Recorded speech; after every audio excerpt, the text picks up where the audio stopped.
The Custodes are finally here. Don't miss our look at Trajann Valoris. Spiking bits.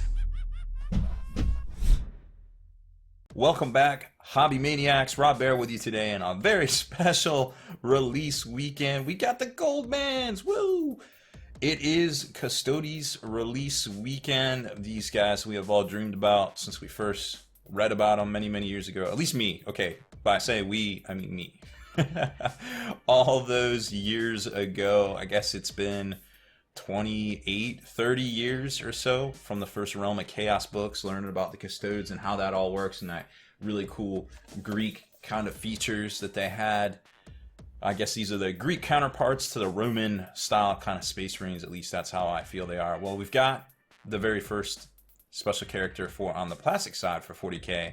The Captain General here, Valoris. $35 kit from Games Workshop. It's 19 components. Comes with a 40mm round base. Very similar to Forge World's exclusive show-only Ixion Hale model. But as we're going to see after we put this together and compare the two, I would suspect it is much bigger than that model from Forge World. So let's jump in here and take a look at this bad boy. Now it's going to come on the little collector tray type deal. Boom. And instruction manual, very cool. So we've got two sprues, it looks like, which may or may not explain the $35 asking price right there. Let's take a look at the instructions here. So it looks like we got a lot of components here. We got some reds, we got some furs, 19 components. There's gonna be a lot of detail on this single model here. You can see again, it's another computer slice and dice when it comes to assembly. It almost looks like that is a cut into the armor, so that's not going to matter really that much for painting. A little piece of terrain right there, and of course he's got the side pauldrons, I think they're called, I forget exactly. Goes into the cape. Oh, that's weird. So the cape is actually split down the middle right there. Oof, gonna have to use some thin cement to make that match up good. And over here, the arm goes on where it looks like he's holding the cape. Again, it looks like it's split on the cape. So you can't keep the cape off to airbrush it separate. And you're going to have to use some super thin glue to make that work. Then you've got the fur that tacks on there, the lion head, the heraldry pad, some sort of little star, the Custodes padlock. I guess that's how they keep the Emperor locked up at night, and his head goes into what looks to be a square socket or diamond pattern socket right there. And there's his rules, which we'll go over here at the end, but you can kind of take a snapshot. I believe he's turned 50 points, but we'll dig it out in the codex. Again, these are a great thing to kind of cut off and use as a data sheet there when you're playing with the guy on the tabletop. So here's the sprues themselves.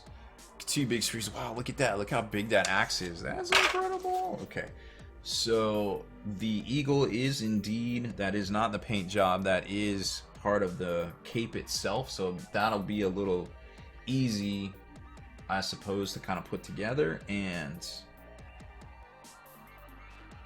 looks like the back is exquisitely detailed, very much so.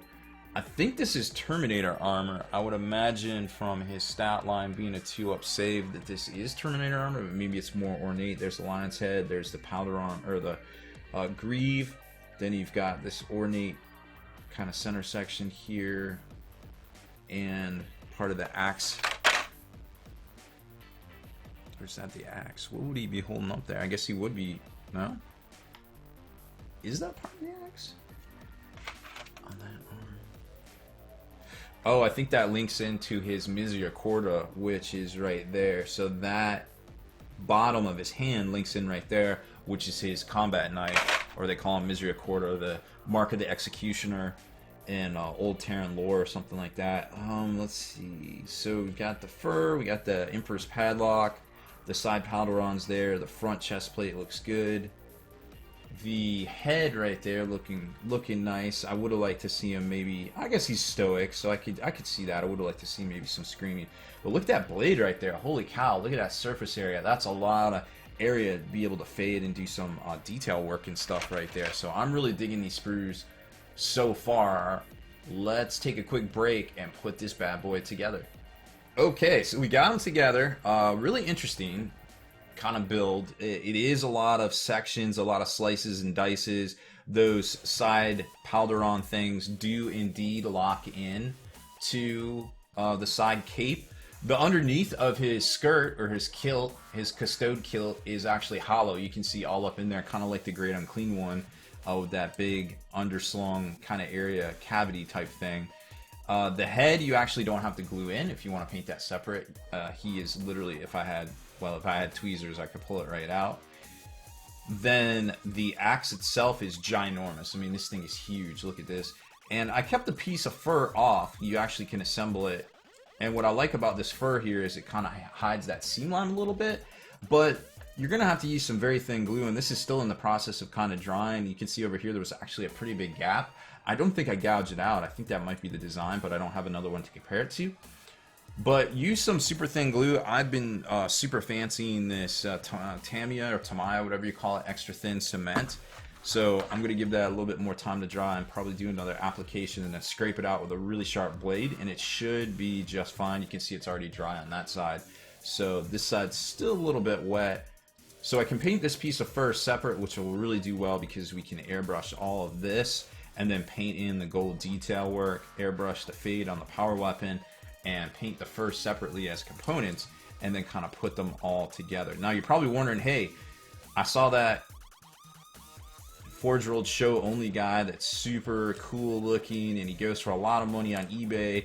I haven't been able to get to a show. Do I need to spend, should I buy this $35 model, or should I spend a couple Hondi or at least over 100 to get Ixion Hale? And the answer might be right here for at least some of you. Here is Ixion Hale show only model. This is the we bought one of these back at Adepticon. We painted one up here on the channel. Actually, our how to paint reds tutorial here on the channel features our Ixion Hale that we gave away over on Twitch. And I think we have a power blade, how to paint power weapon glow as well for that blade right there. But as you put them next to each other, you can tell there is no contest. The Valoris on the left is much larger and in charger than Ixion Hale on the right. However, Ixion Hale is by far way more ornately detailed, and except for maybe like the print in the cape back there, definitely more detailed as far as, oh, I gotta bend that back right there, that's not good. As far as the models go. Now the axes themselves, this is supposedly the Watcher's axe, which we're gonna talk about, and this is just, well, in 30K it's called a Paragon blade. I'm not sure if they're gonna port it over and say this is the Castellan axe or not, but that may kind of explain the size difference. I'm not exactly sure. But I can tell you right now, there is a significant size difference, even though these are both on 40mm bases. One is definitely head and shoulders above the other. So, I don't know, maybe the $35 plastic model is probably the way to go. Let's talk about rules next. Okay, so as promised, we got the codex here. We got Mr. Valoris. He is indeed 250 points, 250 points on the day, but his stat line is, might I say, quite impressive. 6-inch movement, 2 ups on everything to hit, strength 5, toughness 5, 7 wounds, 5 attacks, 10 leadership, and a 2-up save. Now, he does come with the Aegis of the Emperor, which confers a 5-up invulnerable. Not that that matters because he's got a 3-up invulnerable right here, but what this does confer is the ability to save mortal wounds on a 6-up, so don't forget that. Legendary Commander, well, he isn't Guillaume, but he still is pretty good. Reroll both wound and hit rolls of 1 for Adeptus Custodes within 6, and a once per battle ability, the moment Shackle, regain wounds, or pile in an attack an additional time, which could be pretty devastating with his 5 attacks. We'll talk about his weapon profile here in a second. Or regain up to D3 command points, but no more than was spent on the stratagem, which is good because there's some 2 and 3 stratagem doozies in here that are definitely going to be worth talking about. His Warlord trait comes stock. That's the one where everybody gets to pile in an attack or perform heroic interventions like they are a character, even non-character models. So that is his Warlord trait, which isn't listed here, but it's specified to him in the back section right there. Watcher's Axe is a little bit better than the Castellan Axe, which you can't see down here. Castellan Axe has a strength 4, -1, 2 damage profile. This is basically a heavy bolter equivalent of it. In melee, it's strength times 2, so you're going to be swinging at strength 10. This guy's a beast with no penalty, neg 1 or anything like that for swinging a big heavy axe. These guys are the bee's knees. They are the genetic masterpieces, each one in their own right, all 10,000 of them, and it does D3 damage right there, so that kind of explains that. And of course, the Misericorder is, if you want to swing with this, normally you can purchase this for 4 points in the back of the book, and it gives you an extra attack. However, in here, well, in all of them, you can, it's their combat knife, so you can swing with this if you want to. It's a strength of the user, but each time the bear fights, you can make 1 additional attack with this weapon, unless it is also equipped with Storm Shield. So not going to come into play here, but if you want to swing with this, it's strength of the user or strength 5. This is your, you know, anti-horde air quote weapon, so you would get 6 attacks with this or 5 attacks with the Watcher's Axe. I feel like for most stuff you're going to be attacking with this, but he has the ability to, if you figure swinging with 5 attacks, hitting on 2s, you're going to hit probably with all 5. At strength 10 on toughness 8, you're probably going to wound with 4 out of 5, we'll say, best case scenario. Damage at D3, your average is 8, or your average is 2, so you figure it might be 8 right there. Throw in a reroll, you can probably make this happen at some stage of the game. So he might be good for, not counting invulnerable saves, 8 damage against any one target, and the ability to pile in and do it again, 16 damage on average. That's pretty powerful. That can take out a Land Raider. Literally can take out a Land Raider with his axe by himself. Once per game. Think about that for a minute. 250 points, but he might just be worth it. We haven't even begun to dig into the rest of this book, but so far I like what I'm seeing for that bad boy. And you could use him as a shield captain if you wanted to. The axe itself is only 2 points cheaper than a Guardian Blade. You would have to pay for the Misericorder at that point, so you're talking Terminator armor right around 160-ish, maybe 162 minus the 2 plus the 2, so whatever. I guess you couldn't use him as a normal guy. So it would be around 120 if you're taking him as a normal captain. But all in all, I don't think he's a bad miniature, and he's definitely probably worth picking up to lead your forces there. And unless you want to pick up the Terminator box and just convert a shield captain out of that, which, you know, at the price point, I could understand the economics of doing so. But he is so badass looking, and this guy is so hard to get, and it's such a premium right now on eBay. I think he's a clear winner over Ixion Hale. However, when you could just convert your own out of a box set, well, there's something to be said for that too. So all of these things are 100% correct, and that's what makes this hobby so great. So if you like these kind of features here on the channel, make sure to work out those hobby muscles, hit that subscribe button, turn notifications on so you can be the very first to like and comment on all these great videos here on the channel. And make sure you head on over to spikybits.com for all the great Custode coverage. We've unboxed almost all of the Forge Roll kits from these, and of course all the new plastic kits coming out now as well.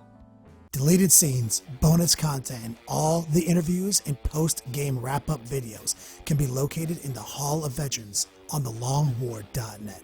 Visit thelongwar.net today and try a week completely free with no strings attached. That's not all. Thelongwar.net is also your hobby resource for exclusive early access with an ad-free experience to all your favorite videos. Members of the Hall of Veterans gain early exclusive access to multiple hobby videos.